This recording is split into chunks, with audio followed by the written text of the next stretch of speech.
Hey guys, it's Shelby, and today I'm back with a very laid back, chilled out Q&A slash life update for you, because if you caught on to my little hint in one of my recent videos, I was supposed to have a collaboration today with someone I was very excited about. So that's fun. Needless to say, I was on my honeymoon, didn't have time to film another video, and so this is what I'm doing as I just got back literally yesterday so that you guys have a video to watch. You always have questions, so I figure Q&As are always pretty much in high demand. I should probably start doing them more often because so many questions come in every single time I do them, and if you don't know, I usually ask for questions for these things over on Instagram just because it keeps them all in the same place. It's very easy for me to look through and keep them organized and actually answer them. So if you're not following me over on Instagram, please go do that. And we'll just hop right into the questions after I give a huge thank you to today's sponsor, which is of course Squarespace. If you're ever looking to build an online store, website, or even if you just need a domain, there's a discount in the description for you. Make sure you check them out and we'll talk more about them at the end. But let's see whose question is going to be first. So obviously I just got married. A lot of the questions are about the wedding. If you have not seen my wedding video, I've literally gotten DMs on Instagram asking if I'll talk more about all the choices we made to keep the wedding sustainable. And I'm like, I kind of already posted a whole video about that. And I've been sending just the link to a lot of you. So if you have not seen that video, I'm going to link it right here where we talk about all of how we made it sustainable, etc. I did get some additional questions in this Q&A, and after I posted that video that were a little bit more personal. Obviously this channel is all about sustainable living, not about my personal finances or my family and how they react to Madison and I or any of those sort of things. So I didn't talk about that in the video, and I don't plan to talk about that on this channel. I just sent out on the Monday that just passed a secret video where I talked about all of those things. So if you're not already on my newsletter list, there's a link in the description. You can join it. It's completely free. Just something I do for people who want to know like more personal stuff about me that I don't share on this channel. If you missed that email going out, you can't get it anymore. But if you sign up, you'll see all future things like that. Anyway, the first question that I see here is just like more wedding info, getting your family on board, which is, yeah, I'm not going to talk specifically about my family, but honestly, like I didn't have to get my family on board. I've been a very, very strong-willed person for a very long time in my life. And I just feel like your wedding day is meant to be your day. So why would anybody have any say in it other than you and your partner? Madison's super laid back. She had no like demands for the wedding whatsoever. So it was basically just my day or what I wanted, I guess. There was no one really fighting me on it. Well, that's not true. If you saw the secret video, there were some people fighting me on it. But I honestly, like, I'm just very strong in my desires and in my opinion about the world. And so there's no talking me out of what I believe in and what I want at this point. And I think my family knows that. I don't have a lot of tips on that other than just like I stand my ground very well and they know that. So I don't know if I can be very helpful there.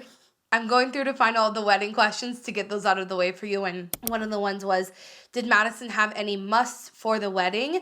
And the answer to that, I kind of already answered it, but it's no. Basically, the only thing that Madison did say that she wanted was to be able to wear a blue like outfit. And so that's what we did. We basically made the colors of our wedding were like blush pink and navy blue to represent both of our favorite colors. The only part of the wedding that was representative of those colors were our outfits. So does being married feel different to being engaged? No.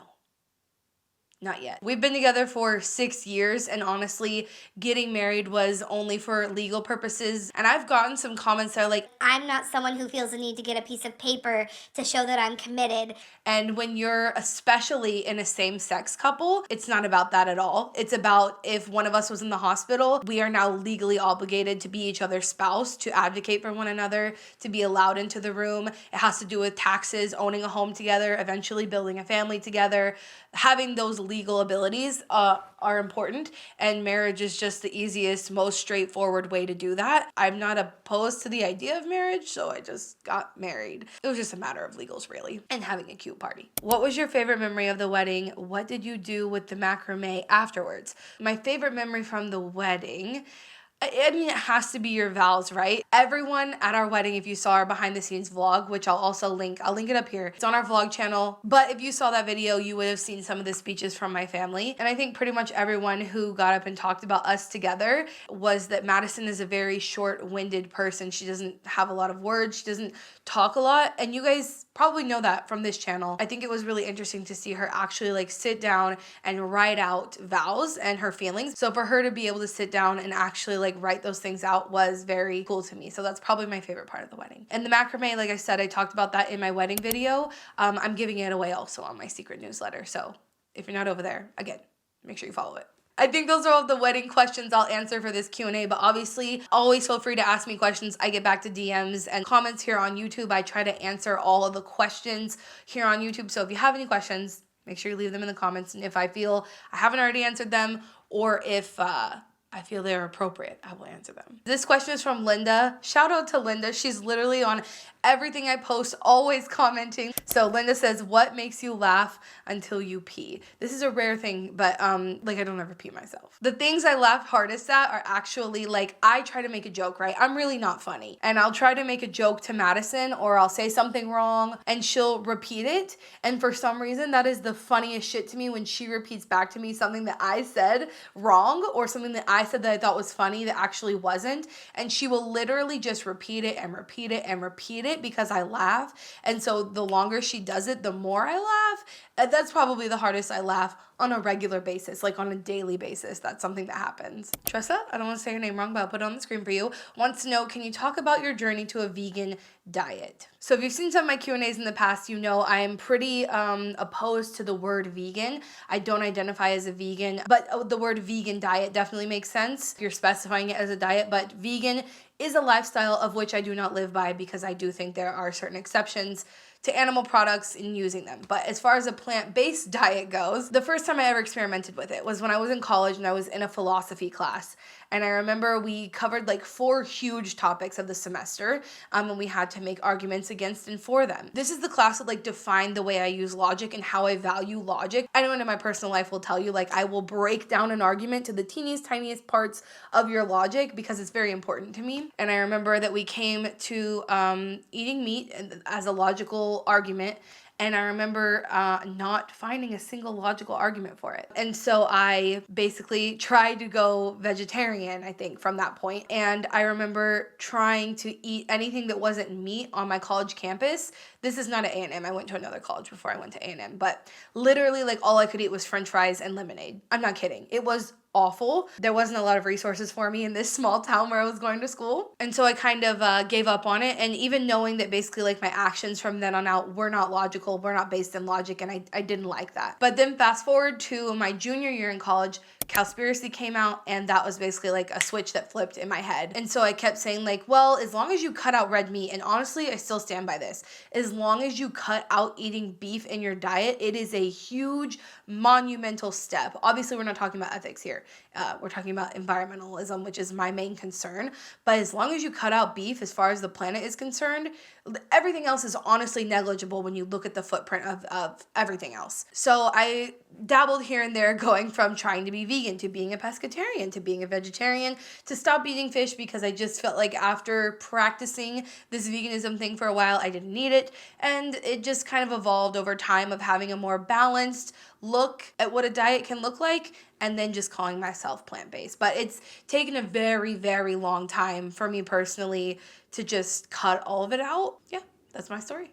And then someone wants to know, is Madison vegan? I'm just gonna keep saying partner, but Madison is my wife now. I guess I'll say it here. So yeah, it's just never been a problem. We just eat vegan in the home, right? So we don't buy any meats and cook them here. Well, my sister does. My sister lives here. Which actually kind of interesting is Madison was a vegetarian when I met her, and I wasn't. I was like teeter-tottering, trying to figure that stuff out. And then when we officially started dating, she kind of gave up on vegetarianism and I was kind of starting veganism. It was a weird time, but Madison's not opposed to veganism. And on days where she like eats with me and she eats completely vegan, she will literally say to me, I could be vegan. This will be so great. and then like a couple days later, she eats something that is completely not vegan in any way, shape, or form. And I don't really have any advice on how to deal with that. If someone is like really, really opposed to eating plant-based, I would question why that would be and why they would be so opposed to it. It's kind of strange. But if anybody watching this has advice, please leave it in the comments, and I would love to hear from you guys. Okay, we have to answer this question because it's a question by my editor, who, shout out Tara, is editing this video. I try to give her credit as much as possible because you guys have started commenting on my editing style a lot more since I've brought her on, and it's not me. It's not me doing it. Yeah, just shout out Tara. But she wants to know, what is your favorite and least favorite thing about being a YouTuber? I think that my most favorite thing and my least favorite thing are literally the same thing. Obviously, being able to do something that you love and you're passionate about is amazing. To do that as a job, to wake up every day and be excited to do something that you absolutely are in love with is ideal. All of us. We spend most of our lives working, which is a problem in and of itself. And it's my favorite thing, that what I do for the majority of my day is something that I am absolutely in love with. But I also hate that. And because I feel like my job is more than just a job, the work-life balance has been a challenge for me for a very long time. I basically didn't have a work-life balance for a very long time. Maybe within literally since I brought Tara on, I think is the only reason I'm able to have any sort of work-life balance. It just makes it complicated. It's this feeling of like feeling burnt out sometimes, and then feeling like, how can you feel burnt out? You have like the best job in the world and you're so privileged. And like, yeah, it's loving your job to a fault, essentially. That's the answer. How do you deal with parents who voted for Trump, struggling not letting politics ruin everything? My parents vote for Trump. Well, my mom does. My dad doesn't vote. I don't deal with it. That's the answer. I do enough in my everyday life for me personally, and what I can do with my time and my energy, what I do have control over, I spend enough time worrying about those things and making sure that my impact is positive to not let somebody else's negative impact become my mission to fix, if that makes sense. For a very long time, politics and social justice took over my life. I destroyed relationships. I view several people in my family as almost evil, even to this day, because of the opinions that they hold that have to do with politics. I honestly think that today, those opinions are beyond politics. At this point, it is some of the moral things that you stand for, I am completely against, and I can't see the reasoning behind you having those opinions. I personally never bring up politics with my family. If they bring it up with me, I'm always ready to respond in a calm way, because it's the only way I've ever been able to get through to them. Also, I've argued with for years and just have no interest in changing their mind or even justifying their positions. So I just don't talk about it. That's the answer. So now, since we're married, the children questions are coming in full force. That's just how it works. You get married and then it's like when you're having kids. So for a very long time, Madison and I couldn't decide what we want to do or how we want to do it or when we want to do it. And we've gone from we really want kids to we're pretty selfish still. We don't really want kids. We don't know if we will.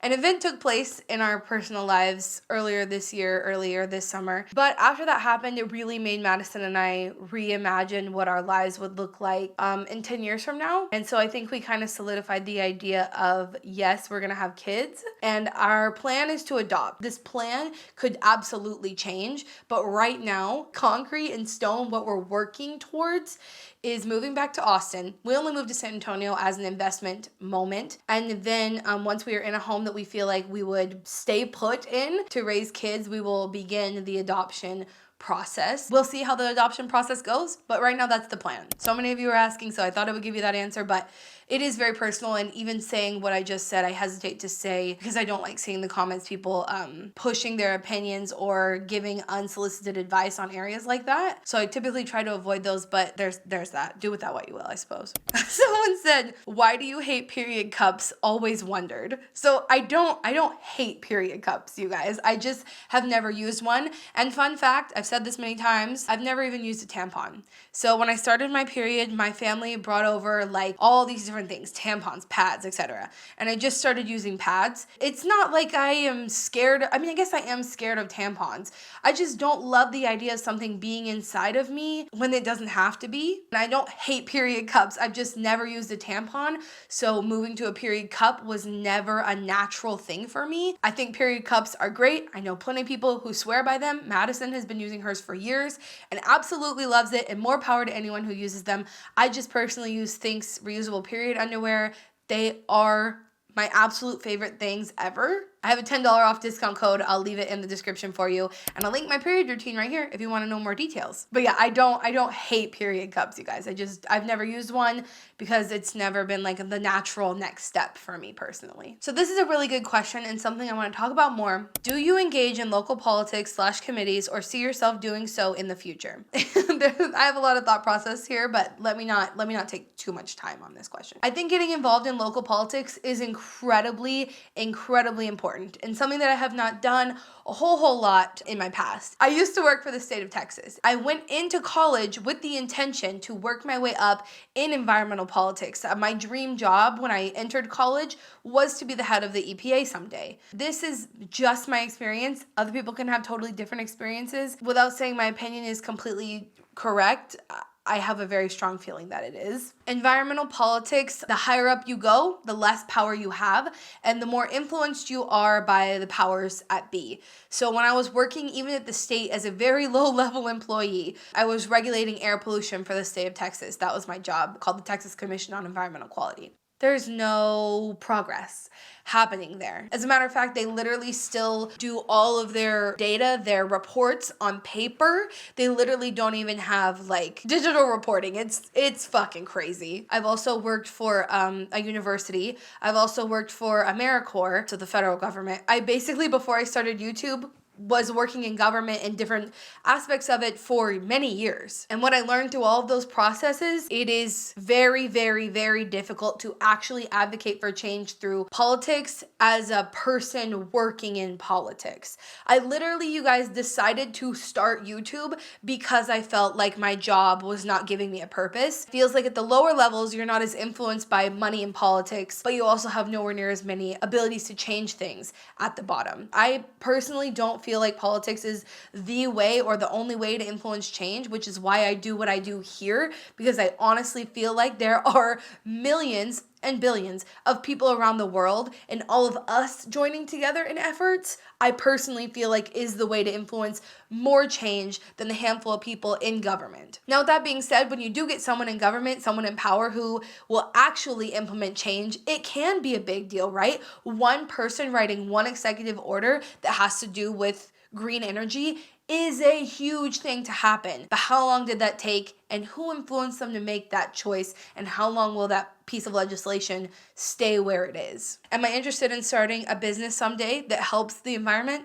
100% that is still in my field of vision. Am I interested in being involved in local politics? Absolutely. I actually applied to be a part of our new climate change committee here in San Antonio. Unfortunately, I was rejected, probably because I've only lived here for a year. I don't plan to live here for much longer. So getting involved necessarily here with like the council and things like that might not make the most sense. People kind of act like politics and businesses are the only way to influence change. I strongly disagree from someone who worked in government for a long time. I answered the questions that were like the majority. Multiple people were asking those questions, so I felt like I did really good. Like I said, if you're not already following me on Instagram, please go do that so I can answer your questions, because I would really like to answer anything that you want to know. I feel like I can be helpful in many areas, and I feel like Q&As are a good way to do that. So I'll do them more often as well. So go follow me on IG, and really quickly, let's give another huge thank you to Squarespace for sponsoring this video. Like I said, Squarespace is an all-in-one platform, so you can look to them to build an online store, website, or even just if you need to purchase a domain. Squarespace makes setting up a website super easy because you don't need to learn coding. They already have some beautiful templates over there that you can customize to be exactly what you're looking for. Squarespace makes it easy to connect your social media and to also take advantage of their blogging tools. You can do email campaigns through Squarespace because it is an all-in-one platform, like I mentioned. With their 24-hour customer service and traffic insight tools, it makes it the easiest way to build a website on the internet today. So when you're ready to launch, head over to squarespace.com/Shelbizleee for 10% off of your first purchase.